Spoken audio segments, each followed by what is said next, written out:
Hi, Jonathan. Last week we talked about BIM model standards. Can you explain me about that?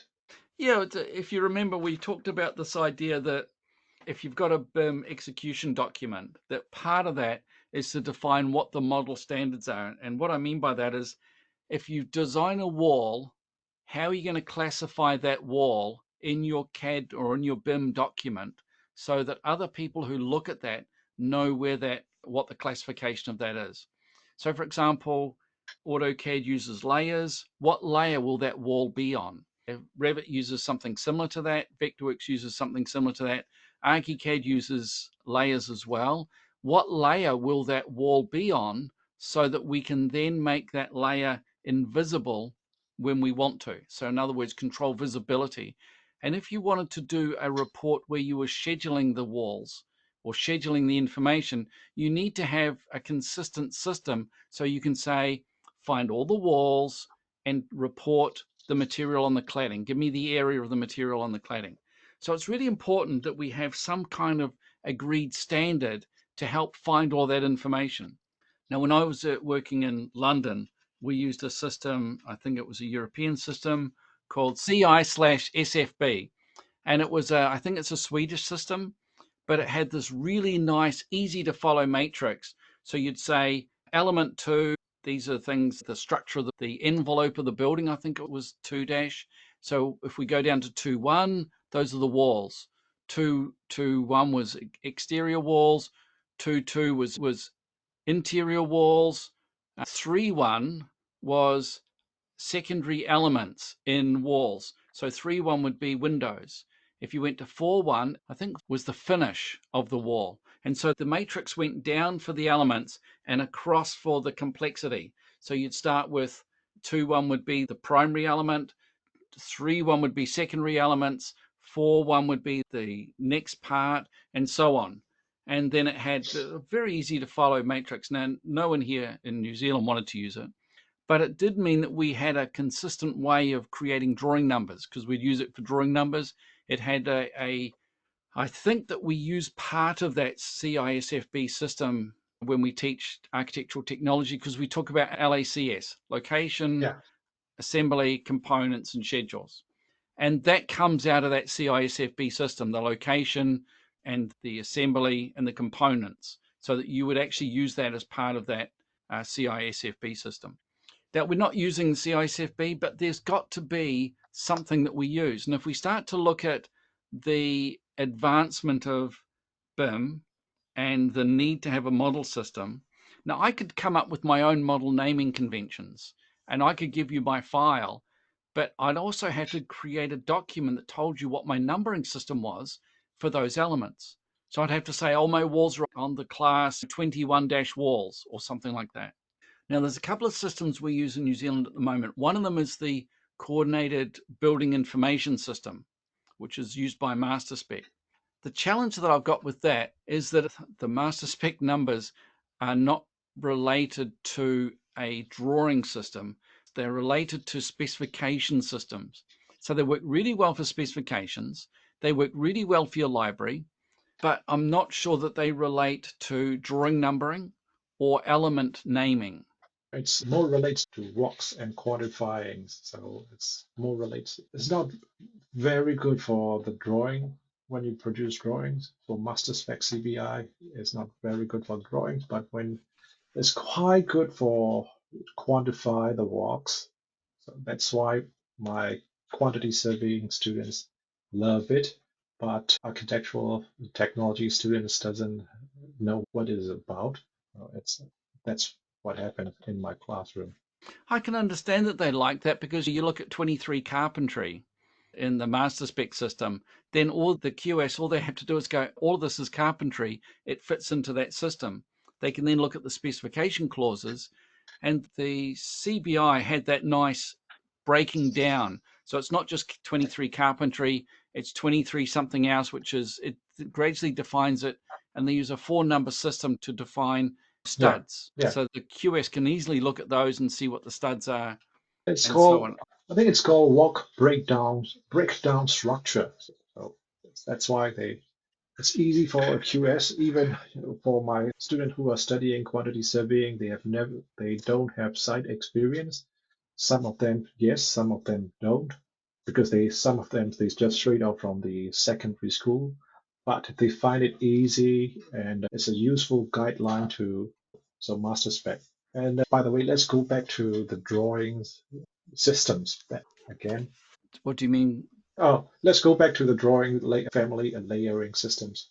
Okay, so since that doesn't do what we need it to do, there must be another system. We know that CISFB isn't going to do what we want, but there is the appearance of something called what was it called? The Uniclass system.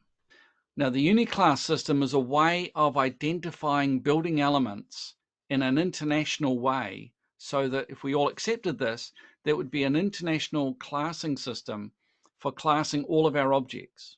Now, I was just having a look at Master Spec. They do have a document about Open BIM and how those documents or how those elements are called, but it didn't cover how we attach those as model standards.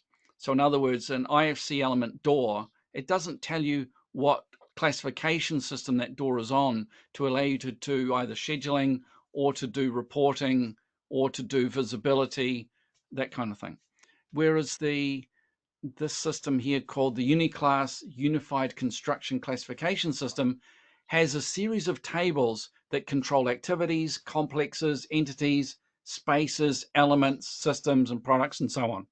Now, it appears that complexes would be, for example, if we were doing a domestic building, complexes are a collection of buildings together, a collection of houses together, a subdivision, for example. Entities would be each house within that complex. The spaces would be the spaces in that, whether that room is a kitchen, dining, living. And then we get down into elements, and the elements would be this is a wall, this is a door, and those elements should give us the structure to allow us to control visibility of those objects.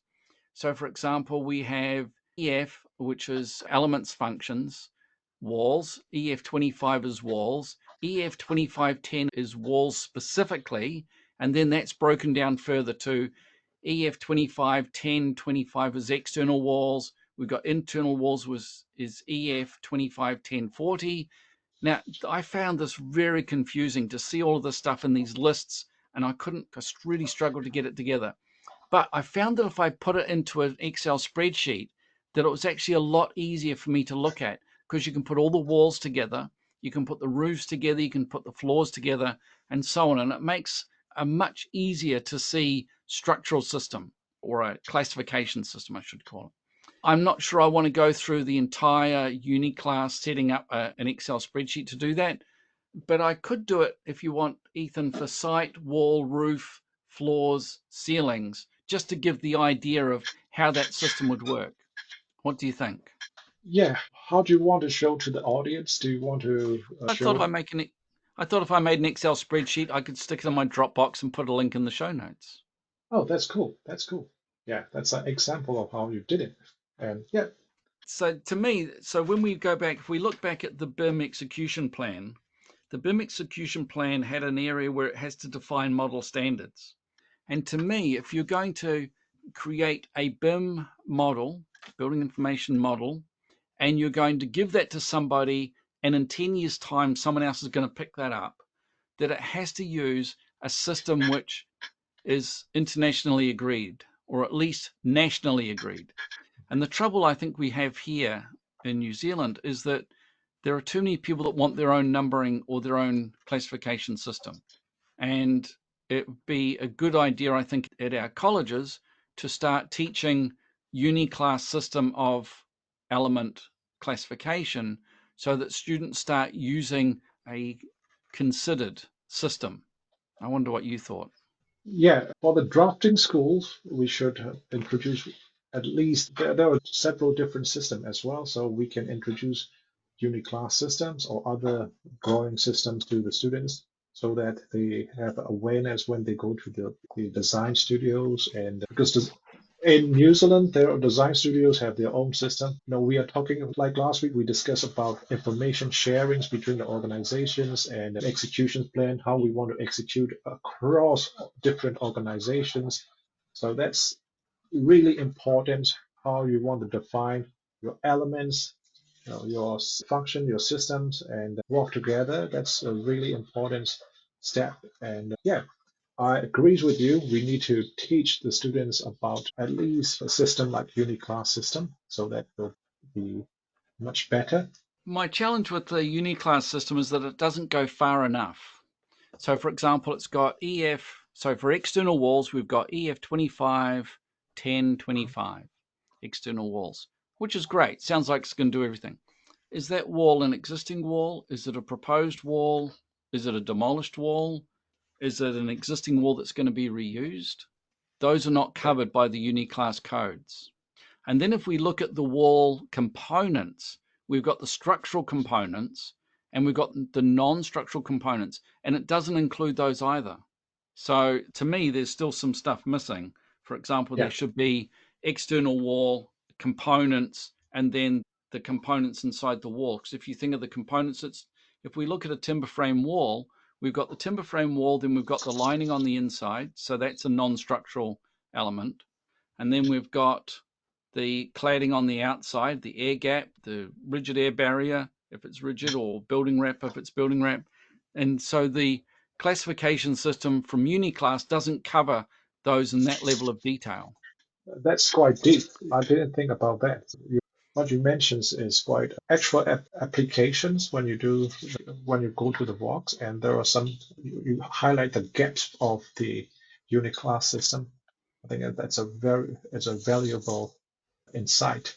Then we also need to look at the Uniclass system and see if it involves drawings.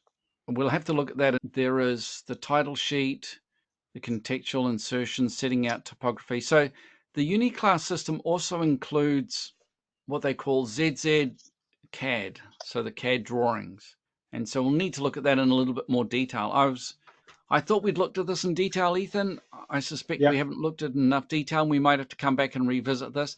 But if you've got a comment, please leave a comment in the comment section on Spotify, and it'll give us great information about what you'd like to hear more about. And and see I'm you not next sure. week. And See you next week. yeah, Don't forget to go to Spotify and subscribe.